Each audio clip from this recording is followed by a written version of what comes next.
I've always hated cemeteries. Ironic that I come here every Saturday now.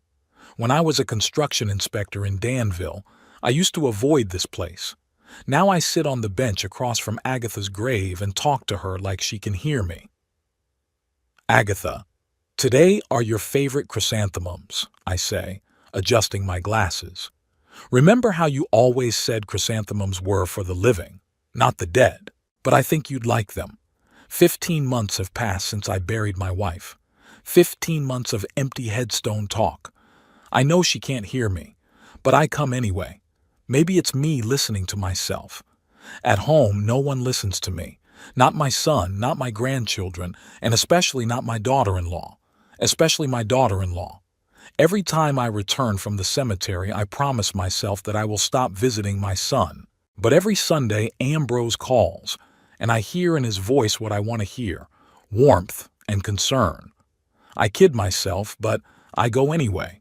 And then I endure Lorelei's barbs and my grandchildren's indifference all evening. This Saturday I sat on the bench again and looked at the gray granite stone that had become my interlocutor. I am 73 years old, 47 of them spent with Agatha. Now there is only a slab of life dates and a cold emptiness in her place. Lorelei asked me again today if I'd like to think about a nursing home, I say, looking at my wife's portrait on the stone. She says they have great people there who know how to deal with people my age.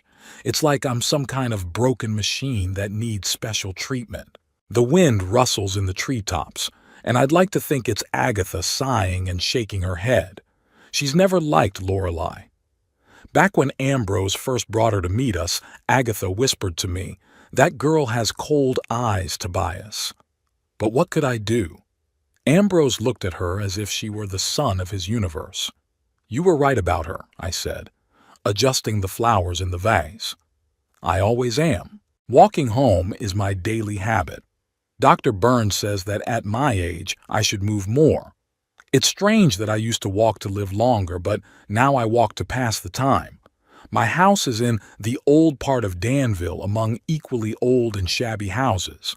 A 2-story building with chipped paint and a creaky porch. Agatha always wanted to repaint it, but we kept putting it off. There's no point now. Everything inside is the same as it was when she was there. I haven't moved a single thing. I haven't thrown away a single knick-knack. Sometimes I think that if I keep everything as it was, Agatha will stay here too, in these walls, in these things. Ambrose and Lorelei live in a new neighborhood in Danville, in a modern house with big windows and fancy furniture.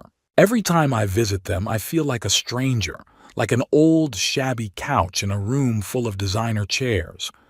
I brewed myself some coffee, as I do every night, and sat by the window, going to see them again tomorrow, again to endure Lorelei's stares and the indifference of the grandchildren. For the first time after Agatha's death, Ambrose had been thoughtful. He came every day to see how I was doing.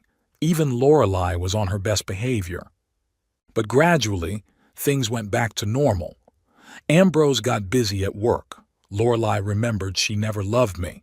And the grandchildren simply forgot I existed.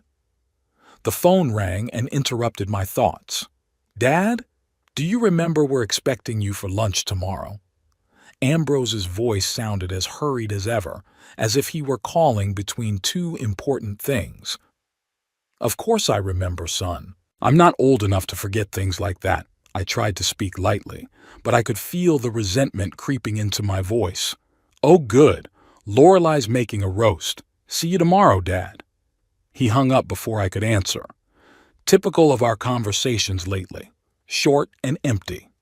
I spent a long time this morning deciding what to wear.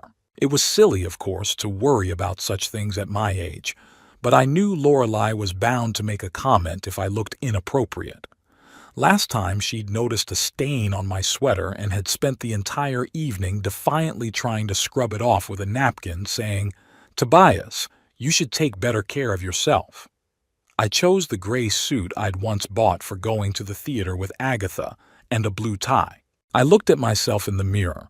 A thin old man with a wrinkled face and gray hair looked at me with a slight sadness. You look good, I said to myself and immediately felt foolish. Ambrose and Lorelei's house was a 20-minute drive from mine. I could have called a cab, but I decided to take the bus. Another habit that annoyed Lorelei, she thought public transportation wasn't for gentlemen. As I approached their house, I noticed that Lorelei's car was not in the driveway. Strange. Usually on Sunday, the whole family was home. I rang the doorbell and Ambrose opened the door. "Dad, you're early." He looked a little confused. "I arrived at the same time I always do," I replied as I walked into the house. "Yes, of course you did. Come on in. Lorelei, she should be back soon. She went to see her friend Helen to help with something." I nodded, even though I knew Helen was on vacation. She'd told me about it last week when we'd met at the supermarket, but I didn't say anything.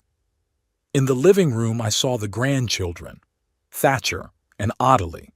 They were sitting there, staring at their phones and didn't even look up when I walked in. "Hello, my dears," I said with feigned cheerfulness. Thatcher mumbled something without looking up from the screen, and Ottilie looked up for a second, said hello, and went back to her phone.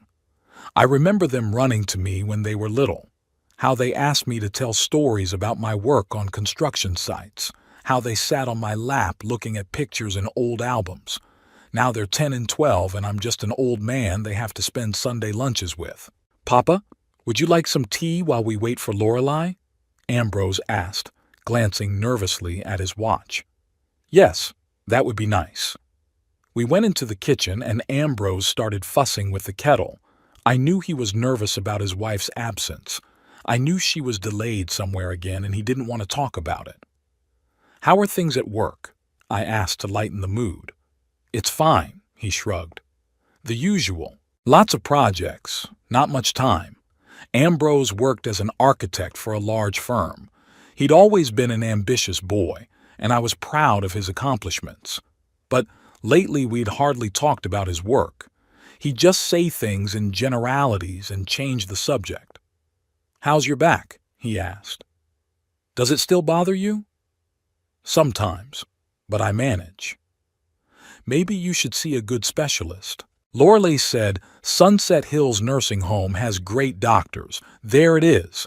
Here we go again. The nursing home, as if by accident in conversation. "I don't need nursing home doctors, Ambrose. I have Dr. Burns and he's doing a fine job." Ambrose wanted to reply something, but at that moment we heard the sound of the front door opening. Lorelei had returned. She entered the kitchen carrying bags of groceries. Her blonde hair was in a high ponytail, and she had a smile on her face, the same smile she always wore when she wanted to hide something. "Tobias!" she exclaimed, as if she just spotted me. "You're here." "I'm sorry. I got held up at the store. I thought I'd get some fresh vegetables for my salad." I nodded, even though I could see there were no vegetables in her bag. "That's okay, Lorelei. Ambrose and I were just talking about his job." "Oh, that's wonderful." She set the bags on the table and walked over to her husband, kissing him on the cheek. "Honey, have you told your father about your new project yet?" Ambrose was embarrassed. "No, I haven't yet." "Tobias, you have no idea how talented your son is," Lorelei continued with exaggerated enthusiasm. "His design has been chosen for a new shopping center in the suburbs. That's such an honor." "Congratulations, son." I was genuinely happy for him. "Why didn't you tell me before?" "I didn't want to tell you until there was official confirmation." He was clearly uncomfortable. "But the confirmation came last week." Lorelei looked at him reproachfully. "Tobias, no offense, but Ambrose has so much on his plate that he forgets even the important things." I knew she was lying. I knew Ambrose just didn't want to share his successes with me. He'd been telling me less and less about his life lately, as if I were an outsider. "I understand," I said, trying to stay calm. "We all have our own things to do." Lorelei began to sort through the bags, defiantly ignoring me. Then she turned to the kids who were still sitting in the living room with their phones. "Thatcher, Ottilie, go help set the table," she shouted. Your grandfather is already here." The children reluctantly got up and went into the kitchen. "Hello, Grandpa," Ottilia said without looking at me. "Hello, my dear." I tried to hug her, but she dodged me and started setting the plates down. Thatcher just nodded and picked up the cutlery. I remember how much they loved it when I came over, how they asked me to tell stories about the construction sites and buildings I checked out. Now they barely noticed my presence. "Tobias, would you mind not standing in the aisle?" Lorelei asked with a strained smile. "We're trying to set the table." I stepped aside, feeling superfluous in this house. Ambrose busied himself with the roast, clearly avoiding looking at me. When we finally sat down at the table, Lorelei began to talk about her week, how she'd gone to the spa, how she'd met her friends, how she'd taken Ottilie to the dance. She talked non-stop, not letting anyone else get a word in edgewise. "How was your week, Tobias?" she finally asked when she had exhausted her stories. "What did you do?" She sounded condescending, as if she were asking a small child. "Nothing much," I answered. "Reading, going to the park, going out with friends." "Friends?" She raised her eyebrows. "You still have friends?" "Lorelei," Ambrose said warningly. "What?" "I was just asking. At his age, a lot of people are already, you know." I clutched my fork a little harder than I should have. "Yes, Lorelei, I still have friends. Not everyone dies at 70. "Of course they do," she said with a wave of her hand. "I'm just worried about you. You live alone in such a big house. It could be dangerous." And again, every conversation she somehow boiled down to the fact that I need to move. "My house isn't that big," I said, "and I'm doing just fine on my own. But what if you fall, or forget to turn off the stove?" She looked at me with fake concern. "They'd take care of you in a nursing home." "Mom's right, Grandpa," Ottilia suddenly interjected. "Miss Pratt from my school told me that her grandfather had moved into a nursing home and was now very happy." I looked at my granddaughter, surprised at her sudden interest in the conversation, but I could see in her eyes that she was just repeating what she had heard from her mother. "Thank you for your concern, dear," I said, trying not to show my disappointment. "But I prefer to stay in my own house." "You're so stubborn, Tobias," Lorelei sighed. "Just like your wife. It was a low blow. She knew how much I longed for Agatha, and she used it." "Yes, I am," I said quietly, "and proud of it." The rest of lunch passed in tense silence. The kids went back to their phones. Ambrose studied the contents of his plate diligently, and Lorelei cast irritated glances at me. When it was time for dessert, she suddenly remembered that she'd forgotten to buy ice cream. "I'm so sorry, Tobias," she said without a trace of regret. "I know how much you like ice cream." "It's okay," I said. "I'm full." "I could go to the store," Ambrose suggested, clearly wanting to escape the tense atmosphere. No, that's okay," Lorelei said quickly. "I have cookies." "Tobias, you like cookies, don't you?" She didn't wait for my answer and left the room. She came back a minute later with a packet of cookies, which I hated, and she knew it well. "Here, help yourself." She placed the plate in front of me. "Thank you, but I think I'll pass," I said. "Suit yourself," she shrugged and turned to the children. "Thatcher, Ottilia, who wants cookies?" The kids silently took one each, keeping their phones on. I felt it was time to leave. This Sunday lunch, like all the others before it, had turned into torture. "I should probably go," I said, getting up from the table. "Already?" Ambrose looked at me with slight relief. "But it's early." "I have things to do," I lied. "Thanks for lunch. I'll walk you out." He stood up and followed me to the door. Ambrose hugged me awkwardly on the way out. "I'm sorry about Lorelei," he said quietly. "She's just worried about you." I knew that wasn't true. She wasn't worried about me for a second. But I nodded because I didn't want to fight with my son. "Sure, I understand." "I'll see you next week?" he asked, opening the door. "Yes, of course." I knew I would come again, no matter what, because he's my son, and I love him. On the way home, I thought about how my life had changed since Agatha's death, how I had become an outsider in my own son's family, how Lorelei had turned me into a burden to be rid of. I've noticed that lately she's been absent a lot during my visits. Today, she was late. Last time she left in the middle of lunch, citing an urgent call from a friend. And every time she came back with a slight blush on her cheeks and a sparkle in her eyes that couldn't be explained by a simple trip to the store or a visit to a friend's house. Something was going on in my sister-in-law's life, something she was carefully hiding from all of us. And I was beginning to suspect that this something might have destroyed my son's family. When I got home, I sat in a chair by the window and stared at Agatha's picture for a long time. She was smiling at me from the picture, and I could almost hear her voice. "Tobias, you have to find out what's going on, for Ambrose's sake." And I decided that I would. Find out where Lorelei was disappearing to and why she was so insistent on getting rid of me. Tuesday was a day of revelation for me. I usually go to the city park on Tuesdays, sit on a bench by the pond, and feed the ducks.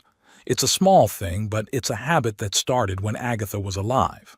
We often went there together, and now I continue to do it alone, a kind of ritual that links me to the past. The weather was overcast that morning, but it wasn't raining. I put on my old raincoat, grabbed a bag of bread, and went to the park. It was only a 10-minute walk from my house. One of the advantages of living in the old part of Danville. Danville's Central Park wasn't too big, but it was cozy. Century oaks, neat paths, a small pond with ducks, and a few playgrounds. It wasn't usually crowded this time of year, just retirees like me and the occasional young mom with strollers. I sat on my usual bench, tossed pieces of bread to the ducks, and thought about my son's Sunday lunch, about how Lorelei was late and about her strange behavior lately. I didn't want to think that my daughter-in-law might be unfaithful to Ambrose, but the suspicion was creeping in. I was interrupted by the sound of laughter coming from across the pond. A woman's laughter, familiar and out of place here. I looked up and saw Lorelei. She was walking down the path in the company of a tall man I'd never seen before. Dark-haired, with a neat beard, dressed in an expensive-looking suit. He was saying something to her, leaning in close to her ear, and she was laughing in a way she had never laughed in the presence of my son. I instinctively turned away and pulled my cap lower so she wouldn't see me. They walked past without paying attention to me and headed toward the far side of the park, where there was a small gazebo hidden from view by lilac bushes. My heart was pounding. This might just be a business meeting. Ambrose had told me that Lorelei had recently taken a job at a real estate agency. Maybe this man was a client or colleague of hers. I tried to convince myself of that, but something was telling me otherwise. I fought with myself for a few minutes. Part of me wanted to walk away, to forget what I'd seen, to stay out of it. But the other part, the part that had always cared about my son, demanded to find out the truth. In the end, curiosity and concern won out. Slowly, trying not to attract attention, I walked around the pond on another path and approached the gazebo from the side of the bushes. Through the gaps in the foliage, I could see what was going on inside while remaining unnoticed. What I saw left no room for doubt. Lorelei and the stranger were standing close together. His arm was around her waist, and she was looking at him with a tenderness I had never seen in her eyes when she looked at my son. Then he leaned over and kissed her, not fleetingly, but long and passionately. And she responded to that kiss. I felt the ground go from under my feet. Lorelei was cheating on Ambrose. My daughter-in-law, the mother of my grandchildren, was betraying my son. I didn't look any further.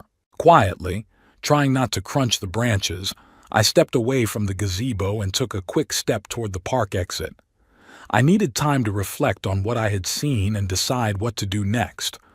All day I couldn't find a place to go. I walked around the house, going over my options in my head. Should I tell Ambrose? But would he believe me? Lately, My son had been taking my wife's side more and more often in our conflicts. Besides, I had no proof but my word and an old man's word against a young woman's. I knew how this would end. Confronting Lorelei didn't seem like a good idea either. She could deny everything and then turn Ambrose and the children against me even more, painting me as an old man out of his mind, making up stories. By late afternoon, I realized I needed help. Someone who could gather evidence of Lorelei's treason. And I thought of Percival Hobbs. Percival was a friend of my late brother's. They served together on the Danville police force until Percival retired and opened a private detective agency. We weren't close, but we kept in touch, occasionally meeting for coffee and reminiscing about old times. The next morning I called him. "Percival Hobbs here." His voice sounded just as I remembered it, low and husky. "Percival, this is Tobias Huxley, Edmund's brother." "Tobias! It's been a long time.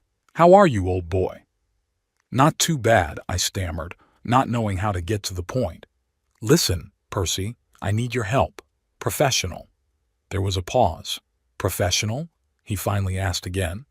"You want to hire a detective?" "Yes." I took a deep breath. "It's about my daughter-in-law. I suspect she's cheating on my son." Another pause, longer this time. "I understand," Percival said seriously. "Let's meet and talk about it in person. It's better not to discuss such things over the phone."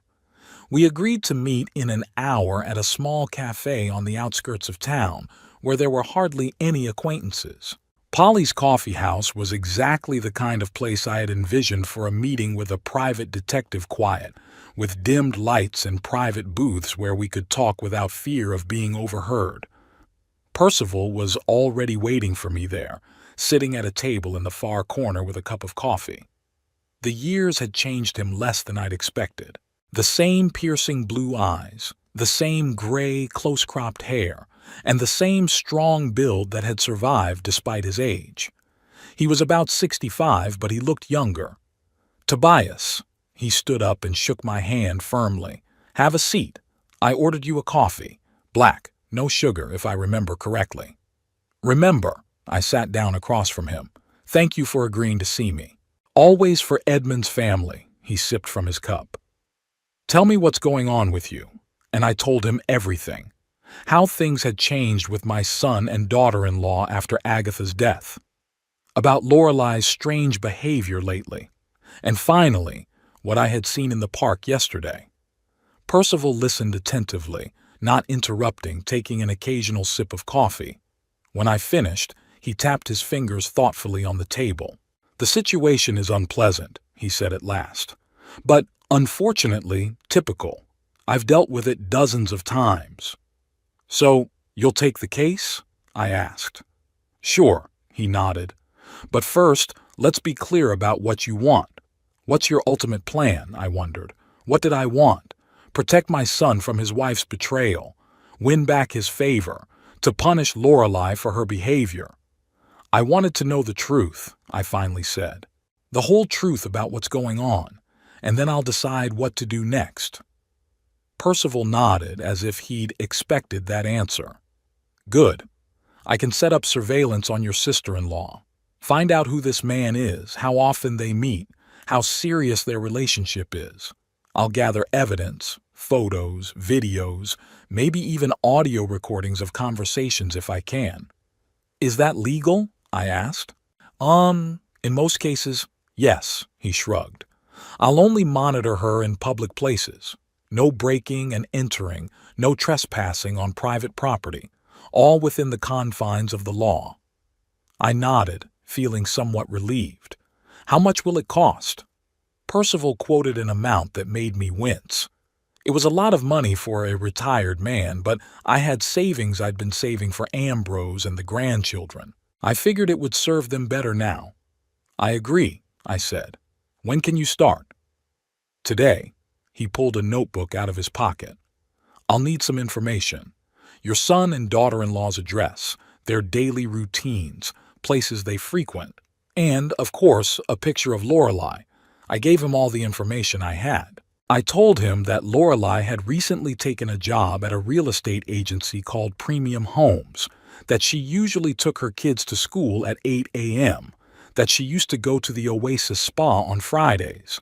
Showed a picture taken at last year's Christmas where Lorelei stood next to the tree, smiling her fake smile. Great, Percival wrote it all down in his notebook. That's enough for a start. I'll contact you as soon as I have the first results. Don't call me yourself. If your sister-in-law is really hiding something, she might be wary. I nodded, feeling my heart pounding with excitement and fear. And another thing, Tobias. He looked me straight in the eye. Be prepared for the truth to be worse than you think, and that your son might not thank you for it. I knew he was right. I knew I was meddling in someone else's life and that it could backfire on me. But I also knew I couldn't just sit back and watch my son's family fall apart. I understand the risk, I said, but I have to do this. Percival nodded and held out his hand to me. Then let's get to work.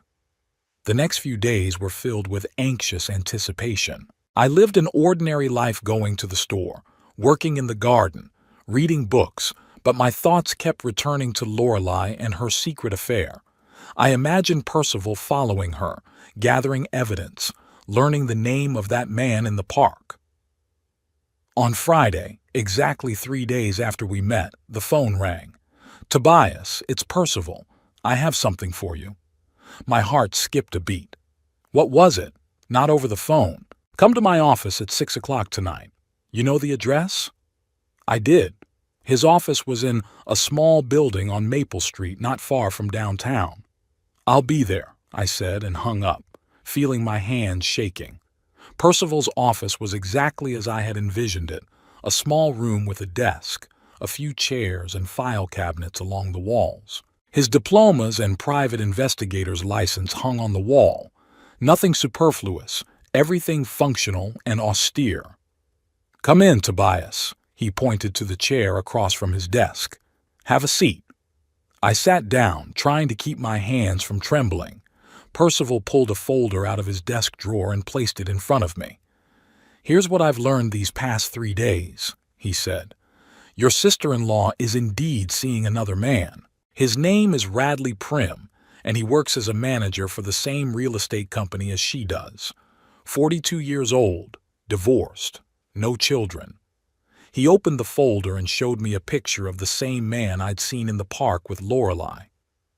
They meet almost every day, Percival continued, usually at lunchtime or after work. Sometimes in the park, sometimes in a cafe across town, but most often at the Pine Tree Motel on the Danville exit. He showed me a series of photographs, Lorelei and Radley entering the motel, Lorelei coming out of there 2 hours later, fixing her hair, Radley kissing her goodbye by the car. Apparently, their relationship has been going on for quite some time, Percival said. The motel staff recognizes them. They always share the same room.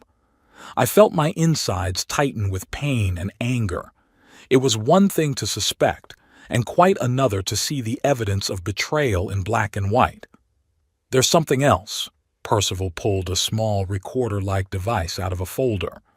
I managed to record their conversation in the cafe yesterday. I think you should hear it. He pressed a button and voices filled the room. First I heard Lorelei's laughter, the same kind I'd heard in the park, light and carefree. Then a man's voice, low and confident. When will you finally tell him? The man asked. Soon, Radley, I promise, Lorelei answered. It's just not a good time. I have to deal with the old man first. His father? The man sounded annoyed. You've been talking about him for 6 months and nothing's changed. I'm working on it, Lorelei's voice was pleading. I almost convinced Ambrose to put him in a nursing home. Once the old man moves out, we'll sell his house and get the money for a down payment on our own. And if he doesn't agree? He will, she said with confidence. He doesn't have a choice.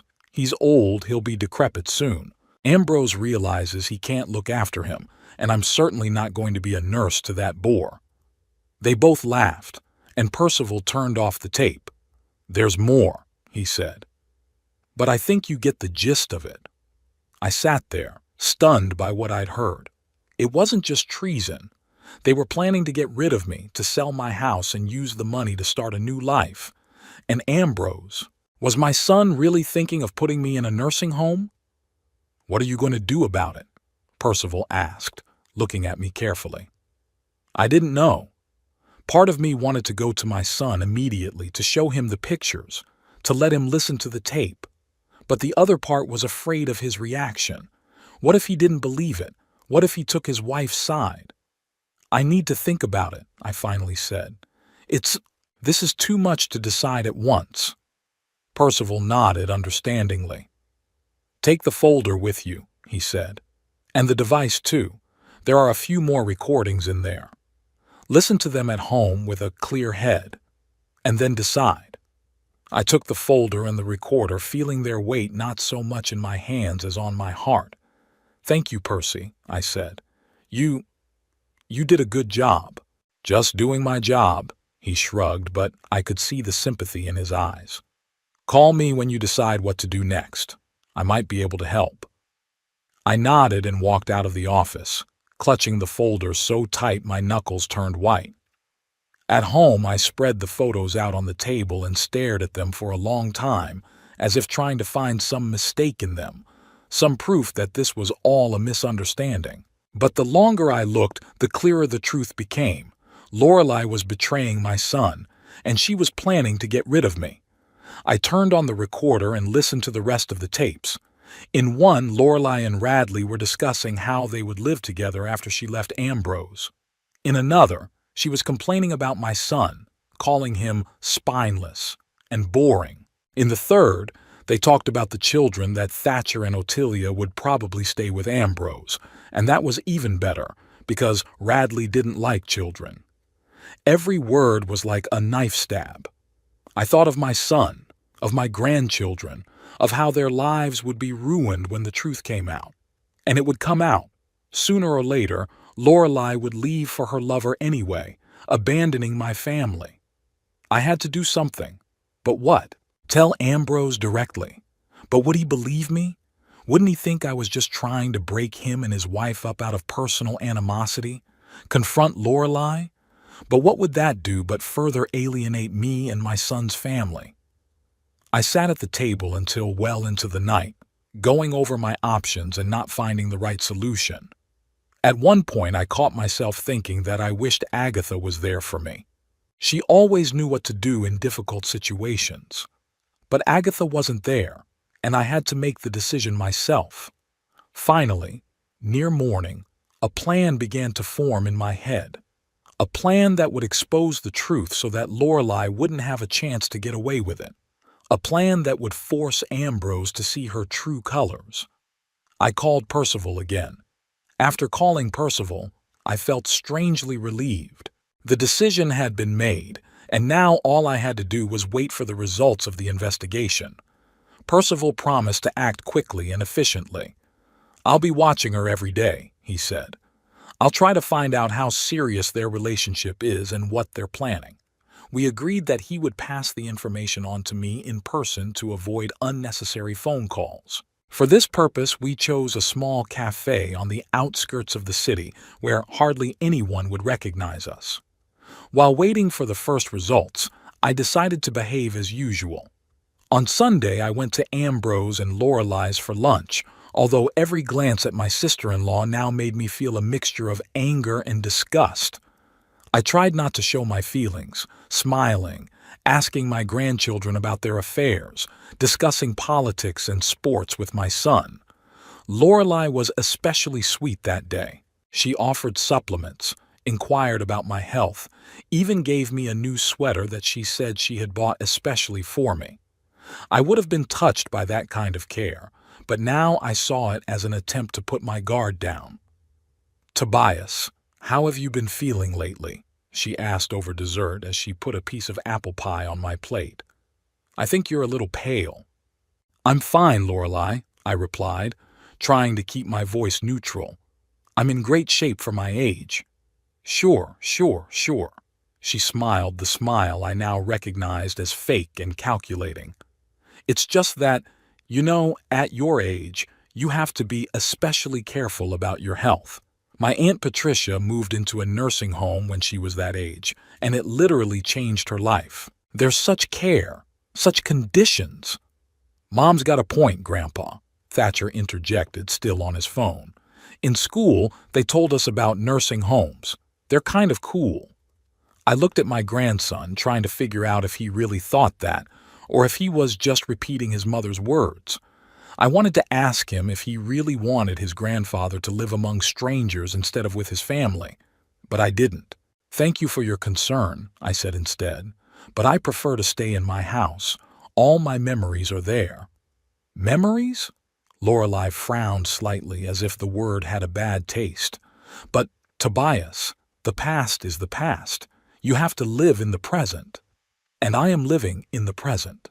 I looked her straight in the eye. The present in which I want to stay in my home. She looked away first, and I felt a small victory. The meeting with Percival took place 3 days after that lunch. He called me early in the morning and told me he had the first results. We agreed to meet at the same cafe at noon. I arrived a little before the appointed time and took a table in the corner from where I had a good view of the whole room. Percival showed up at 12 sharp, with a small folder under his armpit. The results are in, and they are impressive, he said without preamble, sitting down across from me. Your daughter-in-law is indeed cheating on your son, and has been doing so for quite some time. He opened the folder and showed me the first picture. It showed Lorelei walking out of an office building in the company of a tall man. They were holding hands, and she was looking at him with a tenderness I'd never seen in her eyes when she looked at Ambrose. This is Radley Prim, Percival explained. 42 years old, works as a manager at the same real estate agency as Lorelei. Divorced, no children. According to his colleagues, he is an ambitious and rather tough person, loves expensive things and beautiful women. I took a close look at the photo. Radley Prim was the man I'd seen with Lorelei in the park. Dark hair with a slight gray at the temples, correct facial features, expensive suit. Typical, successful, middle-aged businessman. And this, Percival showed me the next picture. It showed Lorelei and Radley sitting in a restaurant, leaning across the table toward each other. Their hands were touching, and there were conspiratorial smiles on their faces. It was yesterday, Percival explained. The Golden Lily restaurant on the other side of town. They spent almost 2 hours there, then drove to a motel. The third picture showed them at the entrance to a small motel on the outskirts of Danville. Radley was holding Lorelei by the waist, and she was laughing with her head tilted back. I could feel my insides clenching with pain and anger. It was one thing to suspect. It was quite another to see the evidence of betrayal with my own eyes. I have something else. Percival pulled a small flash drive-like device out of his pocket. It's an audio recording of their conversation in the restaurant. I think you should listen to it. He plugged the device into his phone, put on his headphones, and handed them to me. I put them on and heard Lorelei's voice, so familiar and yet so foreign. I can't wait any longer, Radley, she said. This double life is wearing me down. I want to be with you, only you. Me too, sweetheart, the man's voice replied, low and confident, but we have to tread carefully. Divorce is always a messy business, and if your husband finds out about us, he won't find out, Lorelei's voice was confident. Ambrose doesn't notice anything. He's too busy with his work and too trusting. And the children? Radley asked. They might suspect something. The children? Lorelei laughed. They're at an age where they're not interested in anything but their gadgets. Besides, I raised them well. They do what I say and believe what I tell them. And the old man? Your husband's father? I tensed when I heard them talking about me. Tobias? Lorelei laughed again, but this time her laugh was harsh. He's too absorbed in his grief for his dead wife to notice anything around him. Besides, I'm doing everything I can to get him to move into a nursing home. As soon as he agrees, we'll sell his house and get the money for a down payment on our own. Are you sure he'll do it? Radley sounded doubtful. Of course, Lorelei said with the confidence of someone who was used to getting what she wanted. I've almost convinced Ambrose that his father can't live alone. A little more pressure and he'll suggest that the old man move in. And if he refuses, then we'll find another way. At his age, it's easy to create a situation where a man seems incapacitated. A little incident at home, an ambulance, worried relatives. You know what I mean? I felt my back grow cold. Lorelei didn't just want me to move into a nursing home. She was willing to do anything to make it happen. The recording ended and I took off my headphones, feeling stunned. This is awful, I said, looking at Percival. She's not just cheating on my son. She's planning to get rid of me so she can sell my house. And that's not all. Percival shook his head. Listen to the second tape. He turned the device back on and I heard Lorelei and Radley's voices again. As soon as the old man moves out and we sell the house, I'm going to file for divorce, Lorelei said. Ambrose will be too busy trying to get his father settled in the new place to resist. I'll ask for minimum alimony to make things go quickly and smoothly. And then, Radley asked, and then you and I will start a new life. Lorelei's voice was filled with anticipation. A new home, a new job, maybe even a new town. Without Ambrose, without his boring father, without all that burden. And the kids? The children will stay with Ambrose, Lorelei said as easily as if she were talking about the furniture she'd decided not to take with her when she moved. They were old enough not to need their mother's constant care. Besides, you don't like children very much, do you? Right, Radley agreed. But won't you miss them? Maybe a little. There was no regret in Lorelei's voice. But we'll be able to see each other on weekends or holidays, and most of the time they'll be with Ambrose. He's a good father, though a lousy husband. The tape ended again, and I felt the rage growing inside. Not only was this woman betraying my son, but she was willing to abandon her children for a new lover. Was that it? I asked, trying to control myself. No. Percival pulled a few more pictures out of the folder. I followed them to the motel. They spent almost 3 hours there, and then they went their separate ways. Lorelei got home about 5 o'clock that evening and told Ambrose that she'd been late for work. I looked at the pictures of Lorelei walking into the motel with Radley and then walking out of there, fixing her hair and clothes. There was a look of satisfaction on her face that was unrecognizable. How long has this been going on? I asked. More than a year, by the looks of it, Percival replied. The motel staff knows them well. They always book the same room, usually on Tuesdays and Thursdays. A year. A whole year my daughter-in-law cheated on my son, and I didn't notice. Too caught up in my own grief. Too busy with my own problems to see what was going on in Ambrose's family. What are you going to do with this information? Percival asked, looking at me carefully. I hesitated a moment. My first impulse was to go to Ambrose at once, to show him the photographs, to let him listen to the tapes. But what if he didn't believe it?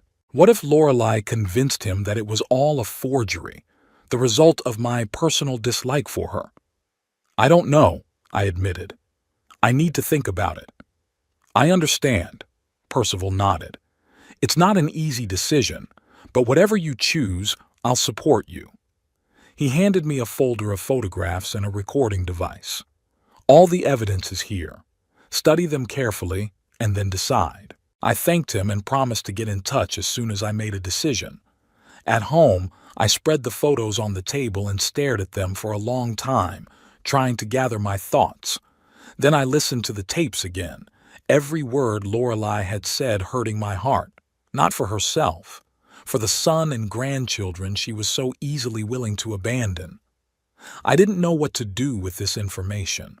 Part of me wanted to protect Ambrose from the truth that would destroy his world. The other part realized that he deserved to know who he was living with. My musings were interrupted by a phone call. It was Ambrose. Dad? His voice sounded tense. Can Lorelei and I come to your place tonight? We need to talk. I felt my heart quicken its rhythm. Had they found out about the investigation? Or had Lorelei decided to accelerate her plan to relocate me? Of course, son, I said, trying to make my voice sound normal. I'll expect you for dinner. I quickly stashed the photos and notes in my desk drawer, locked it, and began to prepare for the visit. I prepared a simple dinner: roast vegetables, salad, apple pie for dessert, set the table in the living room, got the best plates. The whole time I was getting ready, my thoughts revolved around the upcoming conversation. What do they want to talk about? What would I say to them? Would I be able to hold back and not let on that I knew about Lorelei's betrayal? They arrived at 7 sharp. Ambrose looked serious and a little nervous. Lorelei, on the other hand, was animated and smiled so broadly that it looked almost cartoonish. "Tobias!" She hugged me and I struggled to pull away. "It's been so long since I've been to see you. You look beautiful." "Thank you, Lorelei," I forced myself to smile. "You too." Ambrose gave me a short, tight hug. "Hi, Daddy," he said. "I'm sorry for the sudden visit." "No problem. It's always good to see you." I led them into the living room. "Come in. Sit down. I've prepared dinner." We sat down at the table and I began to put on the roast. The atmosphere was tense.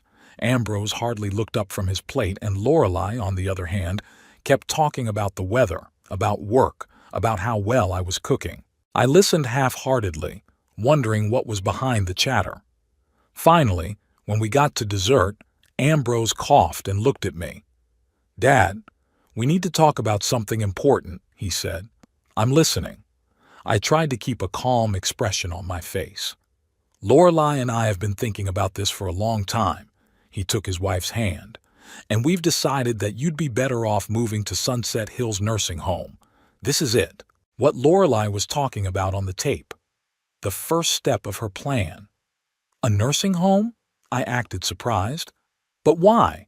I'm doing just fine on my own."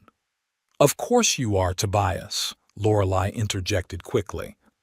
"But at Sunset Hills you'll get a lot more than a roof over your head.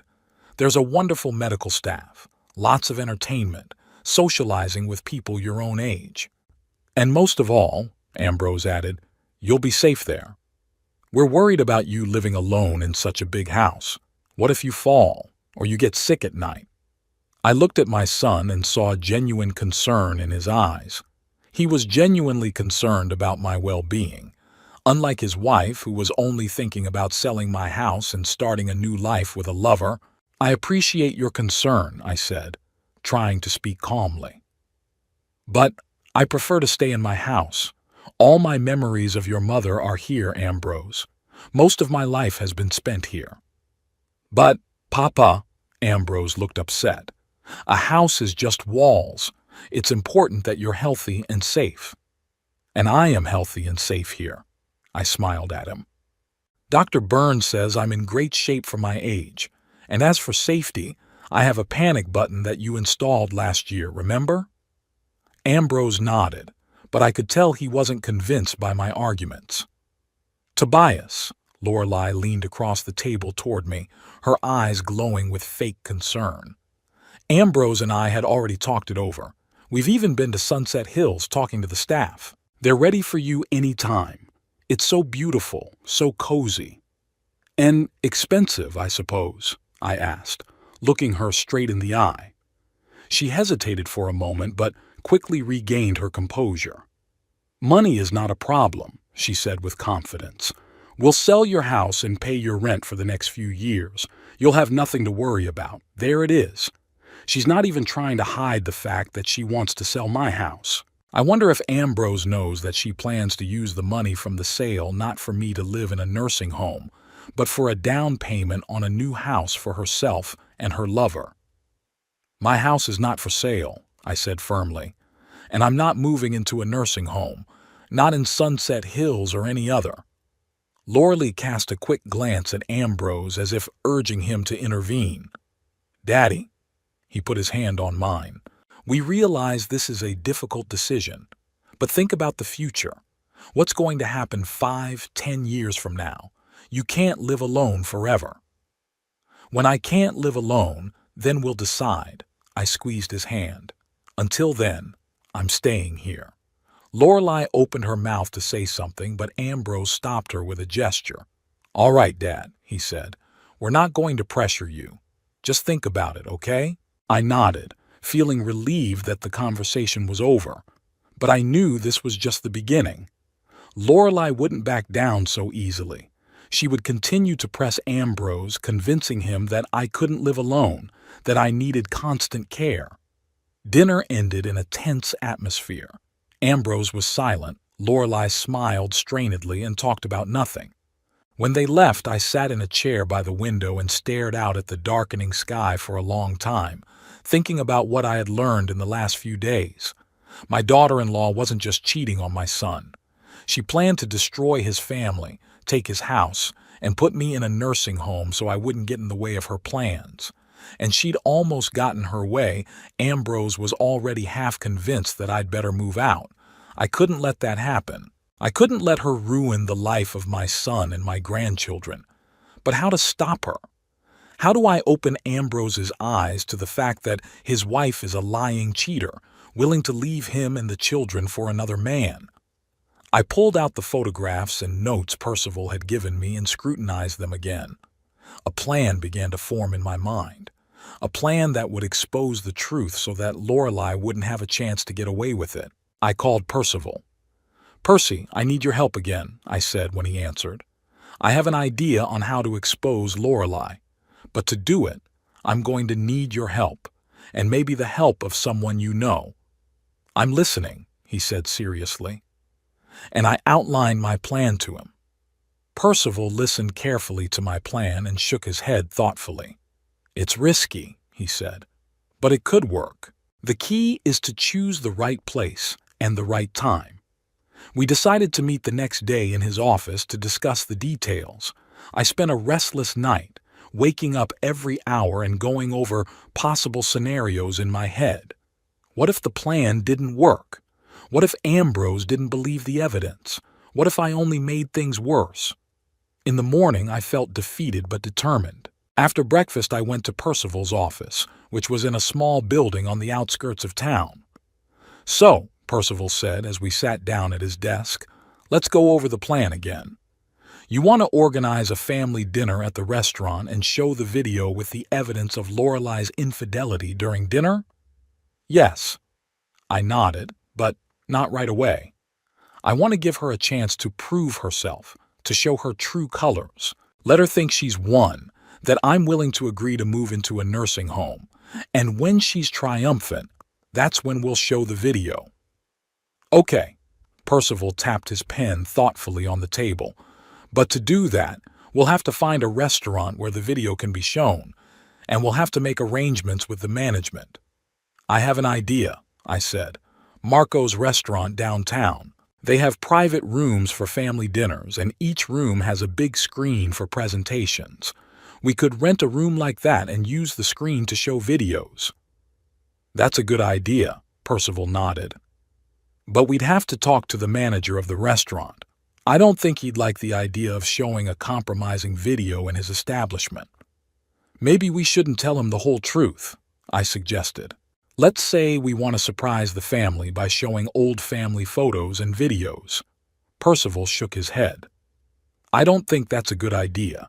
If the manager finds out the truth after the fact, he might call the police or cause other problems. It's better to be honest but not go into details." We decided that Percival would talk to the restaurant manager himself. As a former police officer, he knew how to be persuasive without revealing too much information. "I'll say we're conducting a private investigation on behalf of a client, and we need to present the evidence in front of the people involved," he said. "That's true, just not all of it." While Percival was running the restaurant, I had to figure out how to get the whole family in there. It was easier than I thought. That evening Ambrose called. "Daddy," he said without preamble, "Lorelei and I would like to invite you to dinner at the restaurant this Saturday, to talk quietly, without hurry, and maybe come to some kind of decision about, you know." I did. Lorelei was still trying to convince me to move into a nursing home. "Sure, son," I said, trying to keep my voice neutral. I'd love to. What restaurant? Lorelei suggests the Golden Lily, Ambrose said. It has good food and a quiet atmosphere. The Golden Lily is the restaurant where Lorelei met Radley. Interesting choice. How about Marco's? I suggested it. I've been wanting to go there for a while. I hear they have great steaks. Marco's? Ambrose thought about it. Yeah, I think that's a good option. I'm in. I'm sure Lorelei won't mind either. Great, I said. Will the children be with you? Children? Ambrose clearly wasn't expecting that question. No, we thought this would be an adult conversation. I understand, I said. But I don't get to see my grandchildren very often. Why don't we take them with us? I miss them. There was a pause. I could almost see Ambrose weighing the pros and cons in his mind. All right, he said at last. We'll take the children. Thatcher and Attilia miss you too. I knew that wasn't true. The grandchildren had barely noticed my existence lately, but that didn't matter. The important thing was that they would be at dinner. Wonderful, I said. I'll see you Saturday then. What time? 7 o'clock, Ambrose said. I'll make a reservation. No, let me, I said quickly. It will be my treat. I'll organize it. Are you sure? Ambrose sounded doubtful. It's not necessary, Papa. I insist, I said firmly. Let me do it for you. Ambrose agreed and we ended the conversation. I called Percival at once and told him the news. Great, he said. I've already spoken to the manager of the restaurant. His name is Vincent and he's agreed to help us. We can book a private room and use their equipment to show the video. What did you tell him? I asked curiously. The truth, Percival grinned. Well, part of the truth. That we were conducting a private investigation into adultery, and we needed to show evidence to the people involved. He didn't ask any unnecessary questions. Apparently, he's had a few of those in his restaurant. The next day, Percival and I met at Marco's restaurant to personally tour the office and check out the equipment. Vincent, the restaurant manager, was a short, full man with attentive eyes and a professional smile. Mr. Huxley, Mr. Hobbs, he greeted us and led us to a separate office at the back of the restaurant. This is the office you have reserved for Saturday. It can accommodate up to 8 people. The screen, as you can see, is positioned so that it is clearly visible from all seats. The study was perfect for our purposes. Cozy, but not cramped, with a large table in the middle and a screen on one wall. The windows were draped with heavy curtains, creating a sense of privacy. Great, Percival said. How does the video playback system work? Vincent showed us a small control panel built into the wall next to the door. You can plug your laptop or flash drive into this port and the image will be streamed to the screen, he explained. The sound comes through speakers built into the walls. The quality is very good. We tested the system by plugging in Percival's flash drive with a test video. Everything worked flawlessly. The picture was sharp, the sound clear. Now for the show itself, Percival said. We need the video to start at a certain point, on cue. Vincent nodded understandingly. That can be arranged. One of our staff can be outside the office and start the video when you give the signal. For example, you can press this waiter call button. He pointed to a small button on the table. It will look natural, as if you were just beckoning the waiter. Perfect, Percival nodded. One more thing. Once the video starts, we need no one to enter the office and interrupt the viewing, even if it gets noisy. Vincent nodded again, his face remaining professionally impassive. I understand. I'll instruct the staff not to disturb you until the video is finished. And if necessary, we have security guards who can intervene in the event of any emergencies. We discussed a few more details, the menu, the positioning of the guests at the table, the time the food would be served.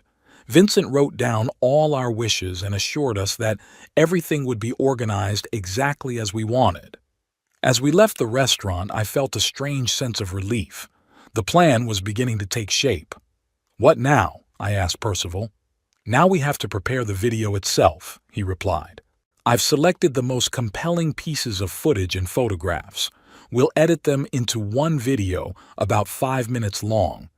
That should be enough time for your son to see and hear the truth. I nodded, feeling the tension rising inside. In 3 days, my family's life will change forever. Ambrose will find out that his wife is a lying cheater, ready to leave him and the children for another man. Thatcher and Attilia will see that their mother planned to leave them. It will be painful, very painful for all of them, but maybe that pain will save them from more pain in the future. Are you sure you want to go all the way? Percival asked, looking at me carefully. It's not too late to stop, I wondered. Did I really want to shatter my son's illusions?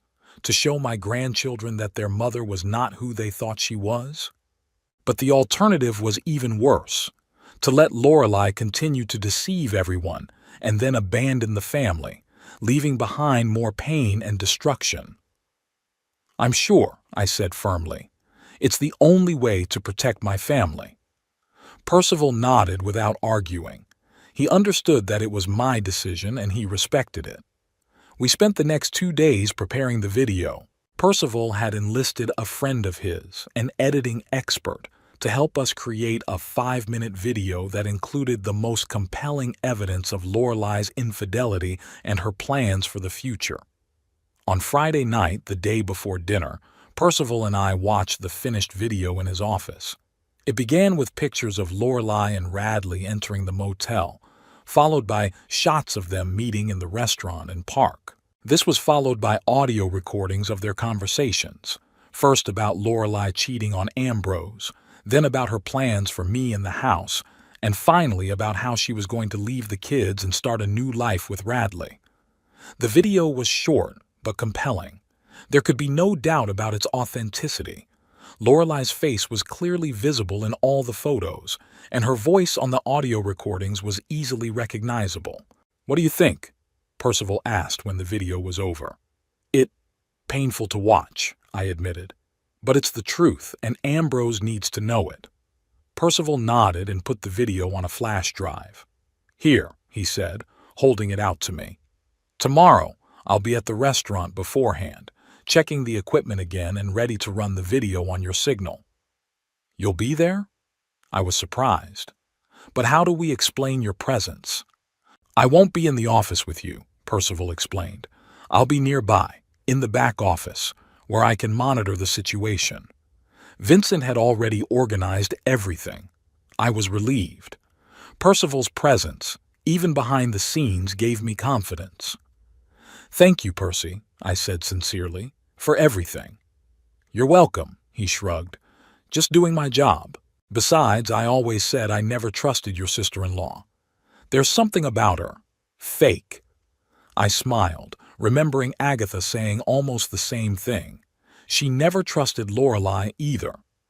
I woke up early on Saturday with a feeling that something important was going to happen today. The day stretched agonizingly slow. I tried to read, watch TV, even work in the garden, but my thoughts kept returning to the upcoming dinner. At 5 o'clock, I began to get ready. I showered, shaved, put on my best suit, the dark blue one with the blue tie that Agatha had once given me. I looked at myself in the mirror. An older man with gray hair and a wrinkled face looked at me with determination in his eyes. Today, Agatha, I said out loud as if she could hear me, today I will protect our family. At 6:30, I hailed a cab and went to the restaurant. Percival was already waiting for me there, in the small office next to our office. Everything's ready, he said. The equipment has been checked. The video has been uploaded. As soon as you press the waiter button, the show will start. I nodded, feeling my heart pounding in my chest. What if Lorelai tries to stop the video or leave the office? Don't worry about that, Percival patted my shoulder. The doors will be locked as soon as the show starts. No one will be able to leave until it's over, and the restaurant security will be on standby if things get out of hand. That calmed me down a bit, though I was still nervous. I made my way into the office and sat down in my seat, at the head of the table, across from the screen. The table was beautifully set, with a vase of fresh flowers in the center.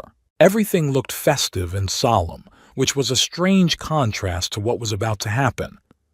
At 6:55, there was a knock on the door and Vincent entered the office. "Mr. Huxley, your family has arrived," he said.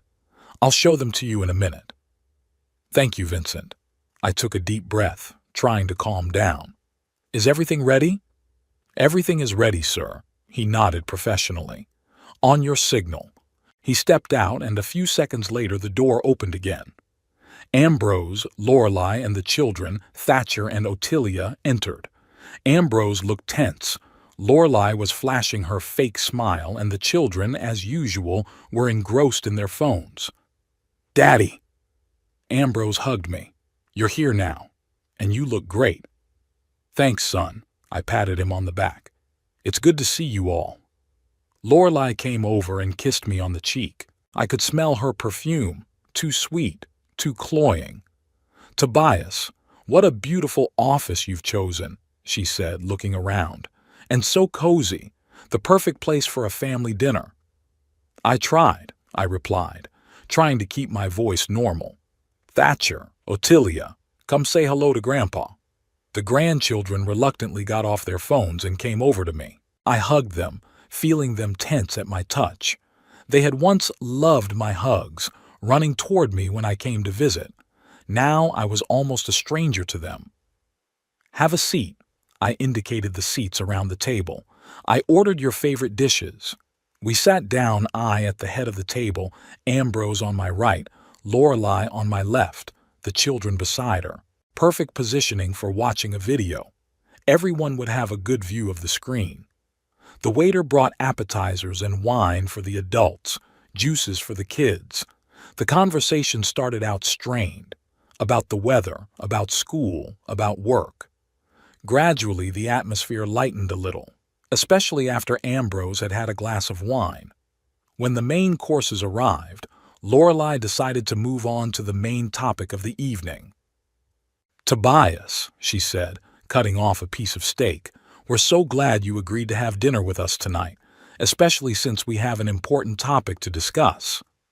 "Yes, of course," I nodded, taking a sip of wine. "The nursing home, I assume." "Exactly," she smiled, as if I had answered a difficult question correctly. "Ambrose and I have given it a lot of thought, and we think Sunset Hills is the perfect place for you. We've even organized a tour there next week so you can see for yourself." "That's very nice of you," I said. "And then what? After I move to Sunset Hills?" "Well," Lorelei glanced at Ambrose, "we thought it would be wise to sell your house. It's too big for one person. It requires constant upkeep. The money from the sale could be used to pay for you to live in Sunset Hills." "I understand," I nodded, as if seriously considering her words. "How much do you think my house is worth?" "We haven't done an official appraisal yet," Lorelei said quickly, "but given the location and size, I'm guessing at least $350,000, maybe even $400. I saw her eyes light up at the mention of the amount. Money she was already mentally spending on a new life with Radley. "That's a lot of money," I said. "Enough for the nursing home and for other needs, I suppose?" "Of course," she didn't see the catch in my words. "Your living in Sunset Hills will be fully provided for, and the rest of the money can be invested or used for family needs." I looked at Ambrose. He looked uncomfortable, clearly out of sorts. The children continued to eat, showing no interest in the conversation. "And when do you plan to have me move in?" I asked. "The sooner the better." Lorelei moved forward, sensing that I was close to agreeing. "Maybe as soon as a month from now? There's a vacancy at Sunset Hills right now, but it's filling up fast." I nodded slowly, as if considering her words. Then I set my glass on the table and looked at her. "You know, Lorelei, I've been thinking about this for a long time, about the nursing home, about selling the house, about family needs." "I?" She looked at me eagerly, almost eagerly. "And I've made a decision," I said, looking her straight in the eye. "But before I make it, I'd like to show you something Something that might change your mind about a lot of things. I pressed the waiter button. That was the signal for Percival. Lorelei looked puzzled. Show us? What do you want to show us, Tobias? At that moment, the lights in the office dimmed slightly, and the screen on the wall came to life. The first frames of the video appeared before us. Lorelei and Radley entering the motel, holding hands. Lorelei froze with her mouth open, staring at the screen. It clearly showed her and Radley entering the Pine Forest Motel. The date and time in the corner of the frame left no doubt that the recording was up to date. What? What is it? She finally squeezed out, turning to me. I stared at the screen in silence as the images changed. Lorelei and Radley sitting in the restaurant, holding hands, kissing in the park, entering the motel again, on a different day. The date in the corner of the screen changed, but the characters remained the same. Ambrose sat motionless, his face gradually pale. Thatcher and Ottilie pulled away from their phones and stared wide-eyed at the screen and at their mother. "Turn it off!" Lorelei jumped up from her seat. "Turn it off now!" She rushed to the door, but found it locked. Then she rushed to the screen, trying to find a way to stop the video, but Percival had thought of that too. There were no buttons or wires in sight. In the meantime, the audio was playing on the screen. Lorelei's voice, slightly distorted by the recording device but still recognizable, filled the room. "I can't wait any longer, Radley. This double life is wearing me down. I want to be with you. Just you. Me too, honey, but we need to proceed with caution.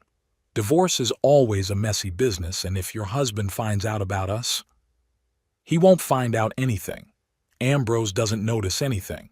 He's too busy with his work and too trusting."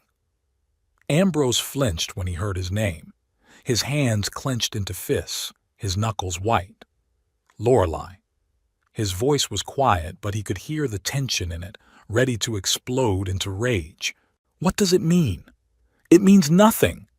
Lorelei turned back to the table, her face contorted with anger. "It's a fake. Your father set this whole thing up to turn you against me." But at that moment, a new scene appeared on the screen. Lorelei and Radley in the cafe, their faces close up and again their voices, crystal clear. "And the children?" Radley asked. "The children?" laughed Lorelei. "They're at an age now where they're not interested in anything but their gadgets. Besides, I raise them well. They do what I say and believe what I tell them." Thatcher and Ottilie turned to their mother in sync, shock and incomprehension on their faces. "Mom!" Ottilia's voice trembled. "What are you saying?" Lorelei gave her daughter a pained look, but she didn't answer. Her eyes darted around the room as if looking for a way out of a trap. And the tape continued. "And the old man? Your husband's father? Tobias? He's too immersed in his grief for his dead wife to notice anything around him. Besides, I'm doing everything I can to get him to move into a nursing home. Once he agrees, we'll sell his house and get the money for a down payment on our own." I watched Ambrose's face change from shock to anger, from anger to pain. He looked at his wife as if he was seeing her for the first time. "So that's why you were so insistent on the nursing home for Dad," he said quietly. "Not out of concern for him, but to get his home." "No, Ambrose, you don't understand." Lorelei walked over to him, trying to take his hand, but he pulled away. "It's not true, it's—" But she was interrupted by her own voice on the screen. "As soon as the old man moves out and we sell the house, I'll file for divorce. Ambrose will be too busy trying to get his father settled in the new place to resist. I'll ask for minimal alimony to make things go quickly and smoothly." "And then?" Radley asked. "And then you and I will start a new life, a new house, a new job, maybe even a new town. Without Ambrose, without his nerdy father, without all that burden. And the kids? The kids will stay with Ambrose. They're old enough not to need their mother's constant care. Besides, you're not really fond of children, are you?" "True, but won't you miss them?" "Maybe a little, but we'll be able to see each other on weekends or holidays, and most of the time they'll be with Ambrose. He's a good father, though a lousy husband." There was dead silence in the study. Ottilia began to cry, quietly, almost silently. Thatcher sat motionless, his face white as chalk. Ambrose stared into the space in front of him as if seeing nothing. Lorelei stood in the middle of the room, her arms hanging powerlessly along her body. She was no longer trying to deny the obvious, no longer looking for excuses. The truth was too obvious, too irrefutable. The video ended, the screen faded, and the office became light again. I looked at my family, broken, shaken, and felt a strange mixture of sadness and relief. Sadness that they had to learn such a bitter truth, and relief that the lie was finally over. "Yeah, I can explain," Lorelei finally said. Her voice sounded weak, uncertain. "Explain what?" Ambrose raised his eyes to hers, pain in them. "How you cheated on me with that, Radley. How you planned to get rid of my father and sell his house. How you planned to abandon our children. What exactly do you want to explain, Lorelei?" "You don't understand," she shook her head. "I was miserable. You never gave me what I needed. Always work, work, work, and Radley. He understands me, appreciates me. And the children?" Ambrose's voice shook with restrained anger. "Were you going to leave them too because I didn't appreciate them?" "I wasn't going to leave them," Lorelei exclaimed. "I would see them when it was convenient for you and your lover," Ambrose interrupted her. "When you had a spare moment in your new life." Lorelei did not answer. She stood with her head down as if in surrender. "And you, Papa?" Ambrose turned to me. "Did you know about this? How long ago?" "Not long ago," I answered honestly. "I saw them together in the park by chance and decided to check my suspicions. I hired a private detective who collected all this evidence." "And you decided to put on this, performance?" I could hear the resentment in his voice. "Why didn't you come to me first?" "Because you wouldn't have believed me," I said softly. "You would have thought I was making it up because I disliked Lorelei. You needed hard evidence, and I provided it." Ambrose was silent for a moment, considering my words. Then he nodded slowly. "You're probably right," he said quietly. "I wouldn't have believed it. I was blind." "Papa?" Ottilia wiped away her tears. "Did Mommy really want to leave us?" Her heart clenched with pain for her granddaughter. She was still a child, despite her 12 years and her ostentatious adulthood. "Your mom was confused," I said, trying to soften the blow. "People sometimes say things they don't mean." "No, Grandpa," Thatcher interjected, his voice sounding unexpectedly firm for a 10-year-old boy. "Don't feel sorry for us. We heard what she said. She wanted to leave us because her new friend doesn't like children." Lorelei flinched at those words as if she'd been punched. "Thatcher, baby, that's not true." She took a step toward her son, but he pulled away. "Don't call me that," he said coldly. "You lied to us all the time. Children, please." Lorelei turned to both children, tears welling up in her eyes. "I love you. I would never leave you." "But you were going to." Ottilia looked at her mother with dry eyes. "We heard it ourselves." Lorelei looked helplessly back at Ambrose as if seeking support, but he turned away. There was a heavy pause.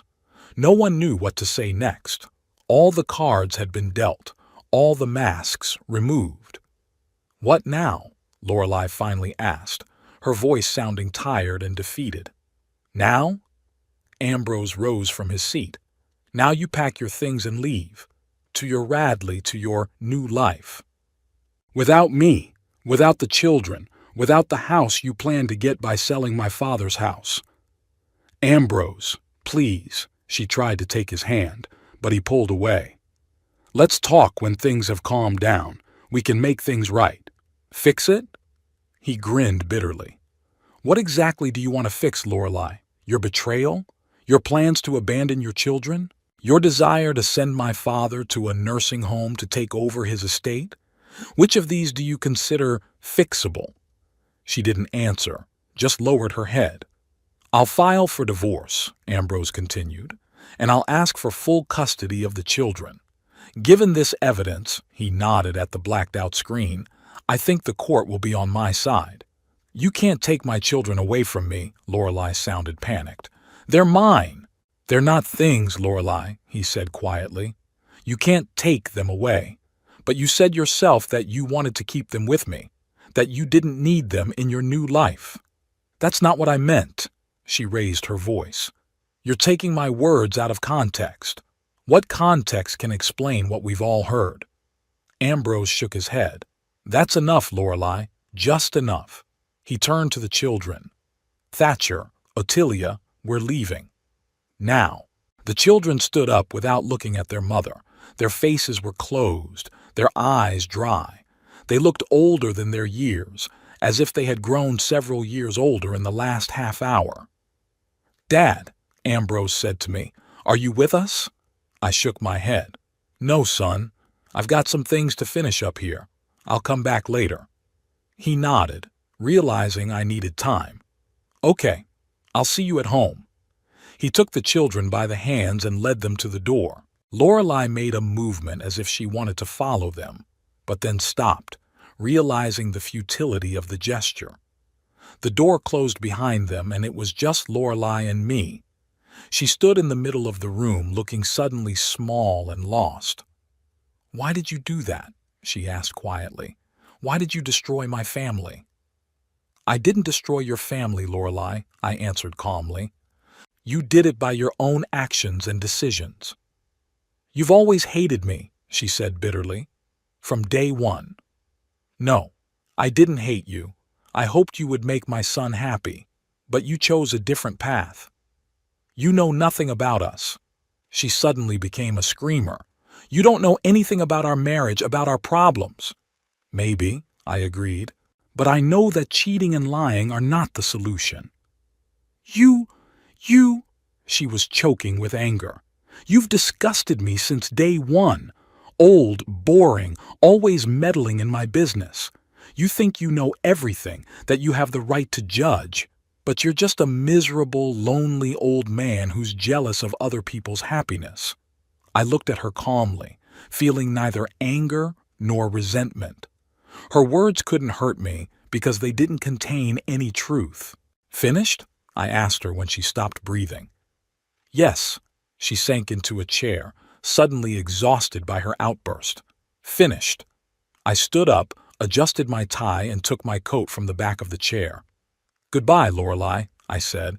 I hope you find what you're looking for, but I'm afraid there will be no happiness in it. I turned and went to the door. Before I went out, I turned around and looked at her one last time. She sat motionless, staring into the void in front of her, a woman who had lost everything because of her greed and selfishness. Percival was waiting for me in the hallway. Everything went as planned, he said, looking at me carefully. How are you? I'm fine, I answered, feeling a strange emptiness inside. Just tired.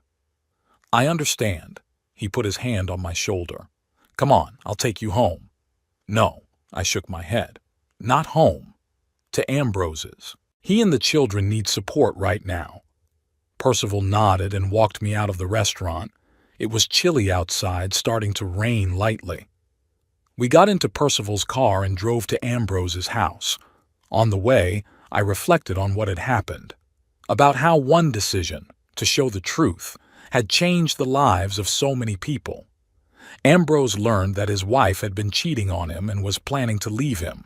The children learned that their mother was ready to leave them for a new life with another man. Lorelei lost a family she didn't appreciate. And me? What did I get?